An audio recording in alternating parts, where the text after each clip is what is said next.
সালাম আলাইকুম। প্রথমত ভিডিওর শুরুতে আমি রাশিয়াকে ধন্যবাদ দিতে চাই।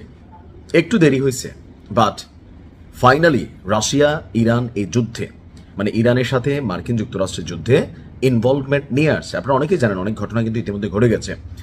তো আমরা ভাবছিলাম যে কেন ইরান আসলে চুপ আছে, রাশিয়া চুপ আছে, খালি কূটনৈতিক বক্তব্য দিচ্ছে। তো কূটনৈতিক বক্তব্য দিয়ে আসলে পেট ভরবে? দরকার হচ্ছে অ্যাকশন, মেশিনারি সাপ্লাই।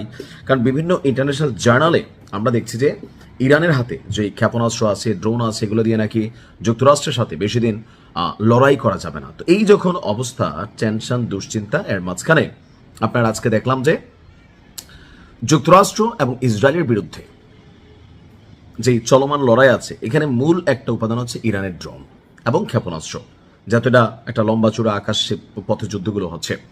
তো যখন আপনার প্রায় শেষ মুহূর্তে, তখন ইরানকে রাশিয়া তাদের তেলকম ভাজা মশমশা কিন্তু খুব বেশি ইফেক্টিভ একটা ড্রোন আছে, শাহেদ ড্রোন।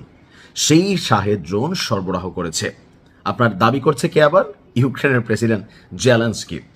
মার্কিন গণমাধ্যম সিএনএনকে দেওয়া এক সাক্ষাৎকারে জেলি বলছে যে এটি শতভাগ সত্য যে মার্কিন ঘাঁটিতে হামলা চালাতে ইরান রাশিয়ার তৈরি শাহেদ ড্রোন ব্যবহার করেছে। এছাড়া অন্যান্য দেশে হামলার সময় এখন জেলির দাবি হচ্ছে, জেলেনস্কির দাবি হচ্ছে, ইরান প্রথমে শাহেদ ড্রোন তৈরি করেছিল, কিন্তু এই প্রজেক্টটা পরবর্তী সময় রাশিয়ার হাতে হস্তান্তর করে দেওয়া হয়। এই ঘটনা কিন্তু সত্য। আমি কি বলা হচ্ছে, যখন রাশিয়া ইউক্রেন নিয়ে যুদ্ধগুলোর নিউজ করছিলাম, তখন বলছিলাম যে ইরান এবং রাশিয়ার মধ্যে ড্রোন এবং ক্ষেপণাস্ত্র উৎপাদনে একটা চুক্তি হয়েছে।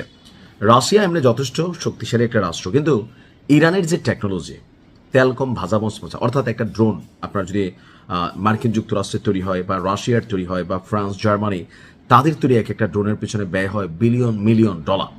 সেই ক্ষেত্রে ইরান দামে কম, ধরেন 20-50 হাজার ডলারের মধ্যে ড্রোন বানাই ফেলে।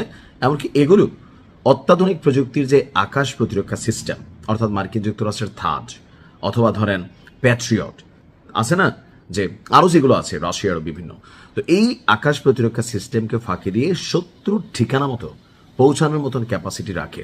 আর এই কারণেই রাশিয়া ইউক্রেন যুদ্ধের পর ইরানের ড্রোনের বিশ্বব্যাপী চাহিদা তৈরি হয়েছে। পাশাপাশি পশ্চিমাদের যে আকাশ প্রতিরক্ষা সিস্টেম মধ্যপ্রাচ্য সহ অন্যান্য দেশগুলোর কাছে বিক্রি করতো, সেখানে একটা ঝামেলা পাকালো কি, যে ভাই তোমাদের এত উচ্চ প্রযুক্তির একটা জিনিসকে ঠুস করে ঠুকে দিচ্ছে কে? ইরানের তৈরি এই কম দামি ড্রোনগুলো। তার মধ্যে অন্যতম একটা ছিল শাহেদ ড্রোন।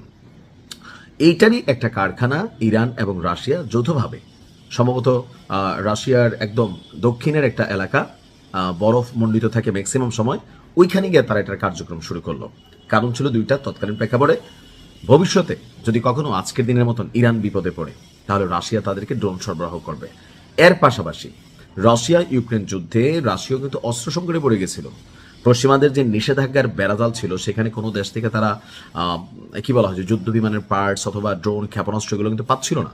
উত্তর কোরিয়া অনেকটা গোপনে গোপনে দিচ্ছিল, আরও যারা আছে এভাবে গোপনে সহযোগিতা করছে। তো সেই ক্ষেত্রে নিজস্ব ড্রোন সক্ষমতা বাড়াতে, কম দামে, হ্যাঁ, যে ধরেন যুদ্ধ পরিচালনা করার জন্য বা যুদ্ধের ব্যয়ভার কমানোর জন্য শাহেদ ড্রোনের একটা বড় সেটআপমেন্ট হয়ে গেল রাশিয়া।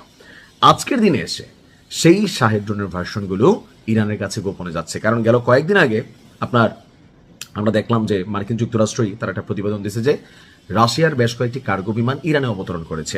তো সেই ক্ষেত্রে রাশিয়া একটা বক্তব্য দিয়েছিল যে তাদের নিউক্লিয়ার পাওয়ার প্ল্যান্ট আছে ইরানে, আরও বিভিন্ন ধরনের অ্যাক্টিভিটিজ আছে, সো সেই সব প্রজেক্টের জন্য মালামাল যাইতেই পারে, এটাতে তো কোনো নিষেধাজ্ঞা দেওয়ার সুযোগ নেই। বাট জেলির দাবি যে ওই কার্গো বিমানগুলোতে বেসিক্যালি আপনার ড্রোন পাঠানো হয়েছে। তো আমার কাছে মনে হয় যে এটা নিয়ে একটা কি বলা হয় যে ধরেন একটা পজিটিভ ফিডব্যাক ইরানের জন্য আজকের দিনে যখন যুদ্ধ হচ্ছে এটা ক্রিয়েট করছে। হয়তো সবসময় প্রকাশ্যে সহযোগিতা করা যায় না, পেছন থেকে অনেক কিছু করতে হয়। ভালো থাকুন, আসসালামু আলাইকুম।